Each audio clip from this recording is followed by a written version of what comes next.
Good evening. Hope all are well. Welcome to, I guess we're going to call it the second edition of Winthrop Votes Continued. So tonight, uh, as you can see by my background, which is not working very well, but it's going to have to stay, we're going to be talking about 3A again. There has been a lot to say about this. In fact, tonight, the state senator had what she called a community meeting, Zoom only, pre screened questions. You had to pre register, there were limited seats, the whole thing.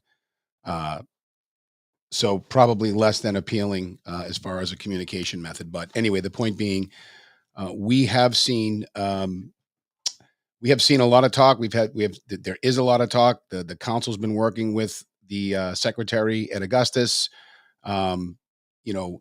But I think tonight, what I want to focus on is whether or not this is good for Winthrop.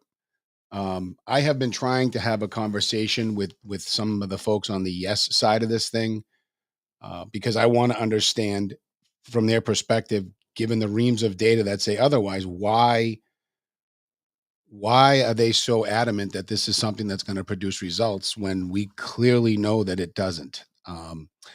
Tonight specifically, I wanted to talk about a couple of things. First, I wanted to talk about California SB 9 is basically the sister law to 3A. California SB 9 was ruled unconstitutional, um, I think back in April. Uh, um, it was called the California Housing Opportunity and More Efficiency Home Act. And it mandated that cities permit an additional residential unit on parcels zoned for single dwelling units. It allowed for a total of two residential units in such zones, excluding accessory dwelling units. It was enacted in 2021. It took effect January 1st, 2022. Um, it applied solely to properties in the R1 single unit residential and OP1 Ocean Park single unit residential zones. There were some exemptions that prevented displacement of current residents, but that's not what's important. The law was implemented across every municipality in the state, but California has two kinds of city. A charter city like Santa Monica derives its authority from a city charter, not the general law. That could be interesting for us in Winthrop because we do the same thing. Doing so provides it with additional responsibilities and rights. The lawsuit basically defined the applicable statewide concern as ensuring affordable housing, but it didn't. And that's why the court ruled it unconstitutional. I mean, there was also a disagreement in the hearing over the definition of affordable, but the judge saw fit to strike this down because even in California, where they're drinking the Kool Aid on bike lanes, on um, climate resiliency measures, and density building, even in California, they're seeing that this is unconstitutional.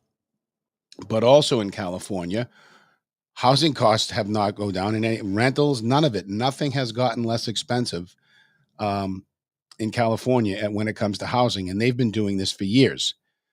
Seattle has taken on this tact, um, as has Vancouver, and if you want to study on Vancouver, this is a real story with regard to density building. Um, Pat Condon is a professor of urban planning. Was a huge proponent of density building. He thought it could solve the problems of traffic. He was a big fan of walkable cities. Vancouver's been pushing this for the better part of 30 years now, and the city's a mess. Things that haven't been considered are infrastructure, police, fire, and safety, et cetera, et cetera. So, without further carrying on here, I want to address the Tom Derderian op-ed, the guest op-ed in the Winthrop transcript. So first, he's talking about how MBTA 3A communities law is good for the people of Winthrop. Okay. And he says property owners in Winthrop will not be prevented from adding to a single family house to make it a multifamily house. They will have the liberty to make these changes without an appointed board, to rule on an appeal for an exception.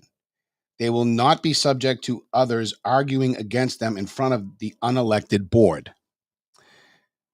This new law gives citizens of Winthrop more liberty to control their property without interference. It actually is an interesting point I want to draw out here. Mr. Derderian is correct in that it gives citizens of Winthrop more liberty to control their property without interference. But it only gives the citizens of Winthrop um, this type of power, and it doesn't allow other citizens of Winthrop who are renters per se uh, to have a say in how their town is zoned. So basically, it's exclusionary to only homeowners, people who own property. But that's not my biggest issue with this part of it, with what he said here. Um, the other homeowners in the neighborhood lose their voice with this 3A rule because by right, if you are in the zone, by right, you can build up to 15 acres, 15 units per acre. So if you do the whatever size your lot is, you would have to do the equation and figure out, maybe you can only do 3 or 4 units. But either way, if you are in this 3A zone, you have by right the ability to um, build these bigger apartment buildings. And I don't understand why Mr. Derderian wouldn't want the other people in the neighborhood to have a say in what type of structures go up near their homes.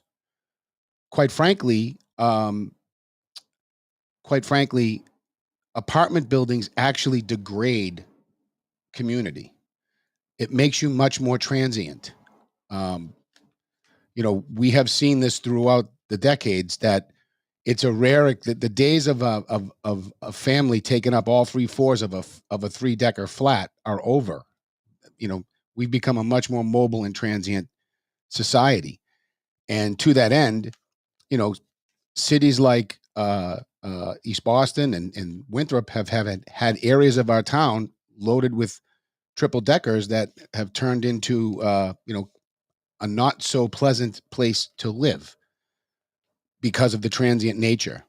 Um, there's more concerns too.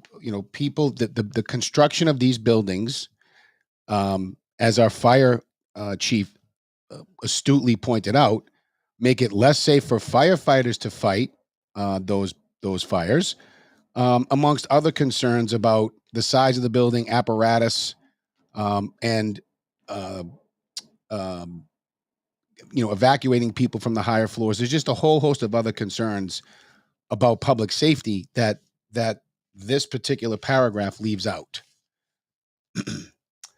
um, he goes on to say this new liberty is not licensed to allow exceptions to building. Fire, health, and safety codes, I'm sorry. This new liberty is not a license to allow exceptions to building, fire, health, and safety codes. Freedom does not mean a property owner can build an unsound, dangerous, and unhygienic structure. Well, they are building dangerous structures, as I just mentioned about what the firefighter, the chief of the fire department, Chief Wiley, said when he was before the finance committee. They are more dangerous. Um, and unhygienic structure, while the structure itself may be clean when it's built, hygiene depends on who's managing the property and who's managing the grounds and what kind of rent factor you're getting and if the bills are being paid. So it's kind of, see, this is a conversation. This is why we want to have conversations with folks that are saying yes, so we can understand more where they're coming from, and maybe he can make me be convinced that this is uh, I'm wrong about apartment buildings. It's only that it just doesn't seem that we are. But let's move on from that point. Height restrictions, property line setbacks will still apply, and if these sensible conditions are met, then a home owner has the right to build additional stories or make a duplex. For more extensive changes, the town has a planning board. The town planning board will have a say in appearances, layout, the blocking of adjacent buildings, and parking. That's not entirely true. Rules and ordinances has to come up with rules and ordinances for things you can do for signage on your building, right? So Rules and ordinances, recently we reviewed during the OCR, excuse me, not the OCR, forgive me, the Ordinance Review Committee, the ORC. We reviewed some of the rules and ordinances, and there is some question about what stores can put in their windows as far as signage is concerned, right? So this goes to the aesthetics of the community. And right now, the planning board has very little guidelines, and that is the unelected board that there seems to be some trouble with when it comes to approving multifamily units, but they're okay to decide. It seems, um, height setback, or excuse me, any exceptions outside of appearances, but in reality, they're not. These rules have to be set by the council and voted on, um, in conjunction with an ordinance review committee appointed by the town council. So that's kind of an important thing to know. Like that the arguments being made that we're actually going to have more control over our zoning here. But that I think that's kind of preposterous, because we'll have no say in the if the developer buys the land and the acreage equation works out that the developer can build, you know, 20 units on the land. There's nothing stopping him or her from building 20 units on the land as long as they meet the height and setback restrictions. Appearances, that's going to be, just a checkbox, because again, the planning the there aren't that many rules about what houses or structures can look like, in the town of Winthrop. So we actually the neighbors lose the right to say, hey, wait a minute, your 3.5 story structure with 15 units is impeding my right to privacy. It's impeding my right to live in a community oriented neighborhood. That's what I didn't buy in this neighborhood, to live with apartments around me, right? Like, your neighbor doesn't get that opportunity. Your other neighbors don't get that opportunity. And I'm not so sure anybody who's on the pro side, if faced with this decision, if they own housing in some of the proposed zones, we'd love to hear from them if you're still pro. And by the way, I want to reiterate, this is not about not wanting new neighbors or people that don't look like us or any of that other ridiculous nonsense that's being hurled at us. This is about what is best for our community. And this is, quite frankly, about state overreach. Um, and I don't want to rebeat the drum that this isn't about building. It is about building. That dog doesn't hunt. That fight is over. This is about development. We need apparently 220,000 units. I guess the state is short. So again, interesting takes on this, Mr. Dadarian. But another thing I want to point out that I think is a bit of a myth here is more people will mean that more tax revenue can be collected. This is money that can go to paying for expanded amenities and upkeep of the town, as has been happening since the founding. I am curious about that one. We have built Fort Heath, Seal Harbor 1, Seal Harbor 2, Pleasant Street near the Cottage Park Yacht Club, the Pleasant Street structure. I mean, I could go on and on. And without even getting into the nuances about how it's impacted the budget, we can clearly see by the fact that everybody is in agreement, it hasn't raised enough revenue to keep pace with the growth.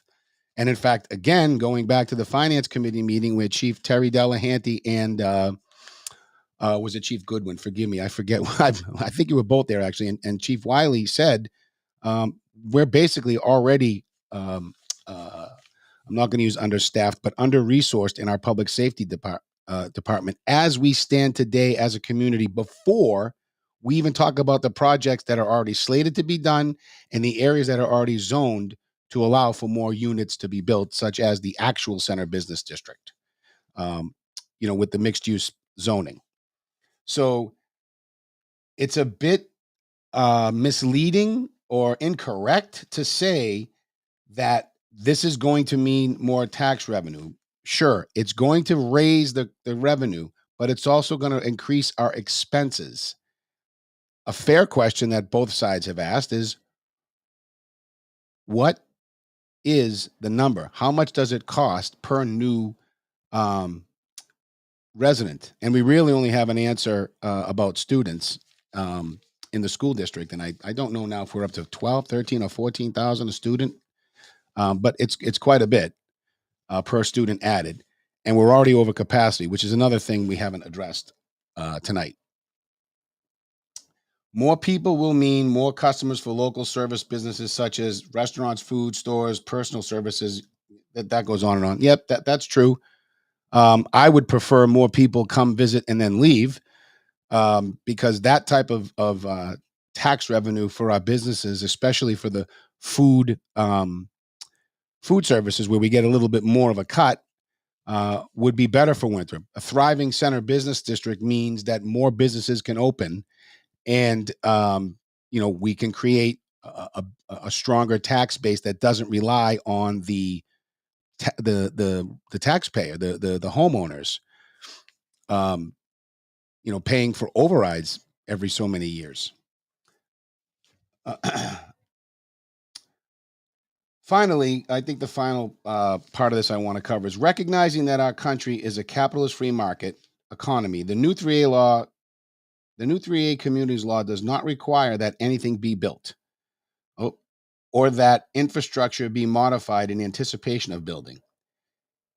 If there is a market need for additional housing in Winthrop, then homeowners can meet that need themselves and profit from it. If outside investors see a growing market for housing in Winthrop, they would have to compete to bid for existing property at market rates.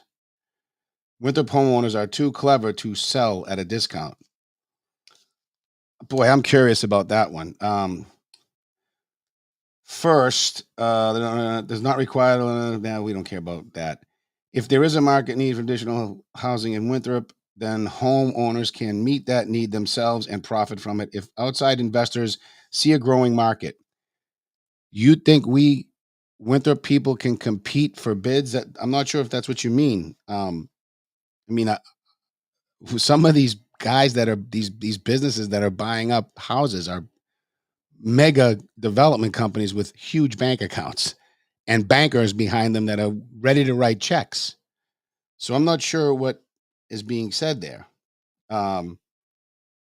And yeah, we are too clever to sell at a discount, but we know, again, going back to the Main Street, if Main Street becomes the zone, or even if the Center Business District becomes the zone, as it has been said many times, the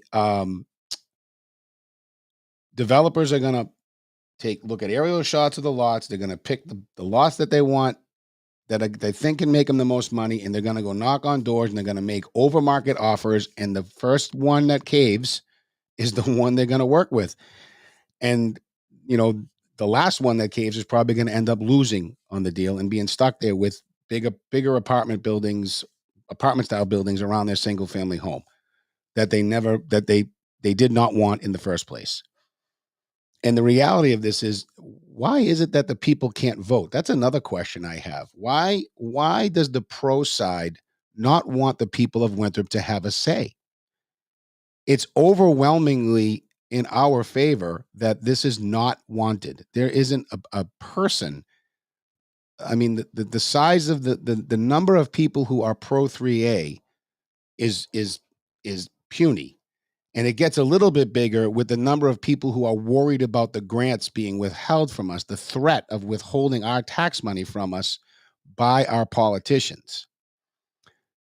And I want to make sure it's clear that there's going to be a lot of talk. So Lydia's community meeting tonight had Ed Augustus there, and there was a lot of talk about from our side too, from John DeRoss, making mention of the fact that our council's working with them.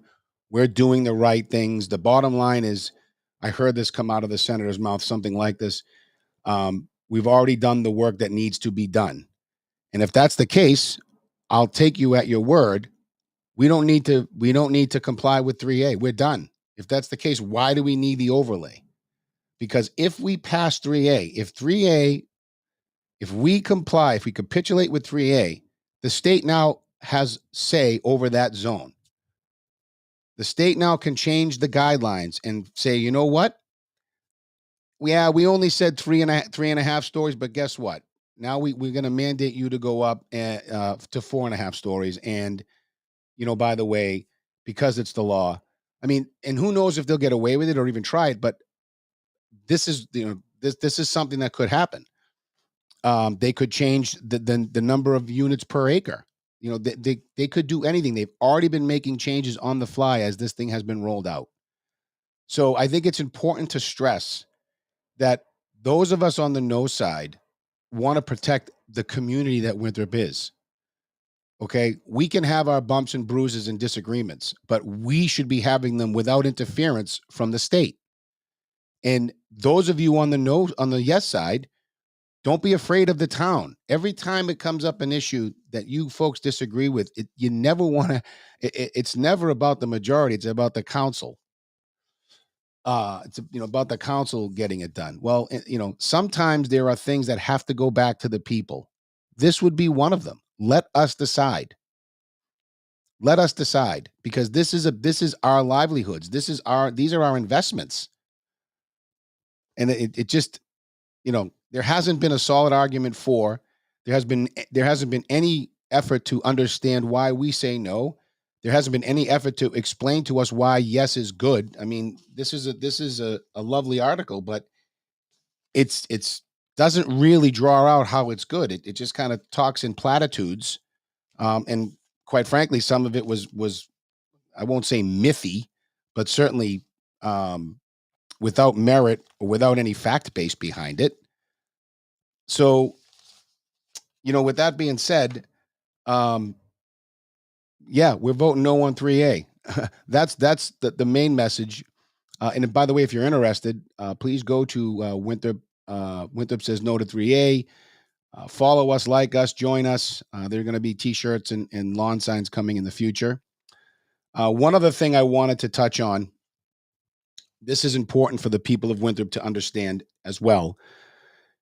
There's talk of an override, if you haven't heard yet, and this isn't a debt exclusion for a fire station. This is an actual increase to the tax base that's permanent, that goes on in perpetuity, above and beyond the 2.5% that already happens, that already goes on every year. So I think it's budget season. It's time to pay attention. You're going to hear a lot of things about schools. Again, schools are always the center of this conversation because they're the biggest hunk of our budget. They're already talking about if this override doesn't pass, our next school year is going to be X number of layoffs. I mean, they're throwing the layoff numbers around, et cetera, et cetera. So I think it's really, really important that you take the time to pay attention to it and understand it, because your vote matters, your voice matters. Pay attention, right? All politics starts at the local level, right? It actually starts and ends here, in my opinion. I want to say thank you all for joining tonight. I hope you got something out of this. I hope I wasn't too meandering at times, but just trying to get there's a lot of information to cover on 3A, and I was doing my best to keep it as simple as possible for you. Until next time, but again, if you like it, share it. If you don't like it, well, thanks for hanging in there to the end, and we'll see you next week.